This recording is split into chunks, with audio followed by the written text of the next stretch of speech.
Hi hello నమస్తే, నేను మీ Deepti and welcome to my channel HD Deepti. ఈ రోజున ఎంతో గర్వించేదగ్గ రోజుగా మనం చెప్పుకోవాలి.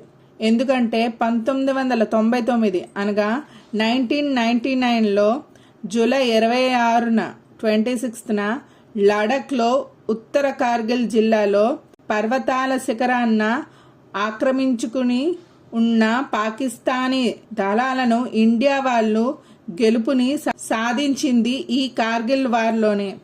అందుకే ఈ రోజున కార్గిల్ విజయ్ దివస్ గా మనం జరుపుకుంటున్నాం.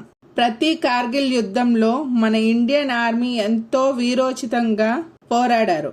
మన దేశమంతా కూడా జూలై 26న కార్గిల్ విజయ్ దివస్ గా సంబరాలను జరుపుకుంటాము. మనలో చాలా తక్కువ మందికే తెలుసు. అదేంటంటే మన ప్రస్తుత ప్రైమ్ మినిస్టర్ ప్రధానమంత్రి నరేంద్ర మోదీ గారు కార్గిల్కి వెళ్ళి మన సోల్జర్స్తో మాట్లాడి వాళ్లకు స్ఫూర్తిని నింపి ఇండియన్ ఆర్మీకి కొంత సహాయాన్ని కూడా చెల్లించారు. ఆ సమయంలో మోదీ గారు హిమాచల్ ప్రదేశ్కి ఇన్ఛార్జ్గా మరియు భారతీయ జనతా పార్టీ బీజేపీకి జనరల్ సెక్రటరీగా ఉండేవారు. అప్పట్లో హిమాచల్ ప్రదేశ్కి అధికారిక చీఫ్ మినిస్టర్ అయిన కుమార్ ధుమాల్ గారు ఎంతగానో ఎమోషనల్ అయ్యారు. కార్గిల్ యాత్ర ఆ సంఘటన కోసం ఒక విలేకరితో మాట్లాడుతూ అధికారిక సీఎం గారు 1999లో అనగా 1999లో జూలై 2న అప్పట్లో మన ప్రైమ్ మినిస్టర్ అయిన అటల్ బిహారీ వాజ్పేయి గారు ఎలాంటి బెదిరింపులకు భయపడకుండా కూడా మన దేశ సరిహద్దులకి వెళ్ళి అక్కడ మన దేశం కోసం పోరాడుతున్న జవాన్లు అందరికీ కూడా కరచాలనం చేశారు. ఆ సమయంలో మోదీ గారు షిమ్లాలో ఉన్నారు. అంతేకాదు హిమాచల్ ప్రదేశ్కు ఇన్ఛార్జ్గా ఉండేవారు. ఎప్పుడైతే మోదీ గారు అటల్ గారి గురించి విన్నారో మేము మాట్లాడుకుని వెంటనే మేము కూడా కొన్ని ప్రణాళికలను చేసుకుంటున్నాము అని చెప్పారు. మేము జూలై 4న హెలికాప్టర్లో శ్రీనగర్కు జవాన్లకు కావలసిన మెడికల్ మరియు ఇతరత్ర సామాగ్రిని తీసుకుని వెళ్ళాము. మేము జూలై 5న కార్గిల్ను సందర్శించాలని అనుకున్నాము. అప్పుడు డాక్టర్ ఫరూక్ అబ్దుల్లా గారు చాలా ఉత్సాహంగా ఉన్నారు. ఎందుకంటే ఆ రాష్ట్ర ముఖ్యమంత్రి గారు యుద్ధం మధ్యలో బోర్డర్కు వెళ్ళడానికి మాకు అనుమతిని ఇచ్చారు. ఎప్పుడైతే మేము కార్గిల్కు చేరామో అక్కడ యుద్ధం జరుగుతూనే ఉంది.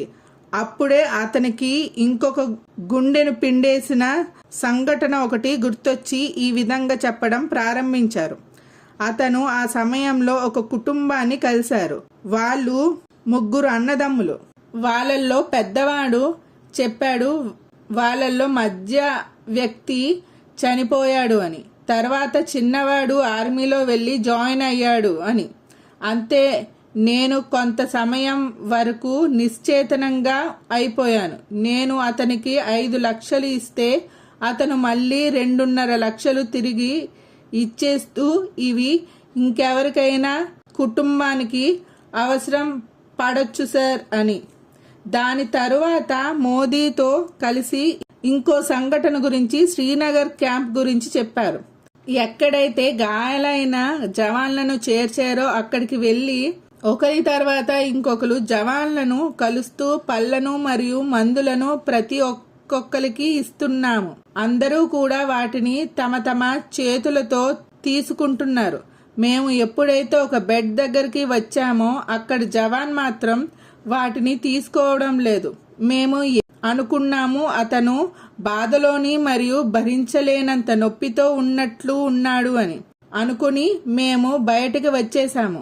అప్పుడే ఒక అధికారి పరిగెత్తుకుని నా దగ్గరకు వచ్చి ఆ జవాన్ యుద్ధంలో తన చేతుల్ని అలానే కళ్ళను కూడా కోల్పోయాడు అని. అంతే, మేము వెంటనే ఆ జవాను దగ్గరకు మళ్ళీ వెనక్కు వచ్చాము. కార్గిల్ వార్లో హిమాచల్ ప్రదేశ్ నుండి 52 మంది జవాన్లు వీరమరణం పొందారు. భారతీయులకి కార్గిల్ విజయ్ దివస్ అనేది ఎంతో ముఖ్యమైన రోజు. 1990 అనగా 1990లో కార్గిల్ వార్ అనేది ఇండియా మరియు పాకిస్తాన్ జవాన్లను కోల్పోయి ఇంచుమించుగా 60 రోజులు కొనసాగి మొత్తానికి జూలై 26న ముగిసింది.